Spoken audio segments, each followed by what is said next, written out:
രാവിലെ തന്നെ ഇന്ന് ദോശ ഇടലാണ്.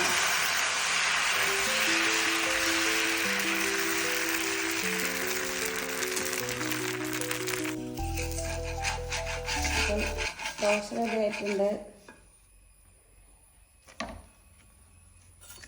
അപ്പോൾ ഈ ദോശ എന്ന് വെച്ചാൽ ഇപ്പം നമ്മളെ ഈ ഭാഗത്തെല്ലാം എപ്പം സാധാരണ എല്ലാവരുടെ വീട്ടിലും ഇങ്ങനത്തെ ദോശ ഉണ്ടാകാറുണ്ട്.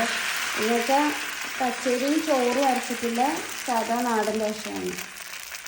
ദോശക്ക് ഒരു ചട്നി ആക്കാമെന്ന് വിചാരിച്ചു. അപ്പോൾ ഇനി കുറച്ച് തേങ്ങയും കുറച്ച് പൊട്ടുകടല എടുത്തിട്ടുണ്ട്. അതിടുമ്പോൾ കുറച്ച് നല്ല ടേസ്റ്റ് കൂടുതലാണ്. ഒരു കഷ്ണം ഇഞ്ചിയും 2 പച്ചമുളകും ഉപ്പും ഇതെല്ലാം കൂടി നമുക്ക് നല്ലോണം അരച്ചെടുക്കാം. അപ്പം ദോശ കുറച്ച് ചുട്ടെടുത്തിട്ടുണ്ട്. അപ്പോൾ അവസാനം കുറച്ച് മാവ് ഞാൻ ഒന്നിച്ചൊഴിച്ചിട്ട് ഇങ്ങനെ കട്ടിയിൽ ചുട്ടെടുക്കാമെന്ന് വിചാരിച്ചു. അപ്പോൾ കുറച്ച് എണ്ണ നല്ലോണം കാട്ടിയിട്ട് മാവ് മൊത്തം ഒഴിച്ചിട്ട് ഒന്ന് ചെറിയ തീയിൽ അടച്ചു വെച്ചിട്ട്, ഇത് കട്ടിയിൽ ചുട്ടുകൊണ്ട് ഞാൻ ജസ്റ്റ് മറിച്ചെടുത്തിട്ട് ഇങ്ങനെ ഇട്ട് കൊടുത്തിട്ടാണ് ചെയ്തത്. സാധാ ദോശ നമ്മൾ മറിച്ചിടാറില്ല, ഇത് ഇങ്ങനെ മറിച്ചിടണം, എന്നാലേ മറ്റേ ഭാഗം വെന്ത് കിട്ടുള്ളൂ. എന്നിട്ട് ഇങ്ങനെ 4 പീസായിട്ട് മുറിച്ചിട്ട് എടുക്കാം. അപ്പോൾ ഇതും നല്ല അടിപൊളി ടേസ്റ്റാണ്.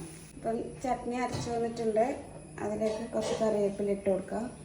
പിന്നെ നമ്മൾ ജസ്റ്റ് കടുകും പറങ്ങിയും കൂടി വറുത്തിട്ട് ഇതിലേക്ക് ഒഴിച്ചു കൊടുക്കാം.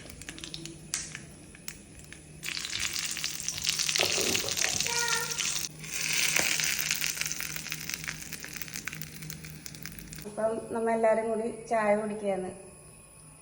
ദോശയെല്ലാം ചട്നിയെല്ലാം റെഡി ആയിട്ടുണ്ട്.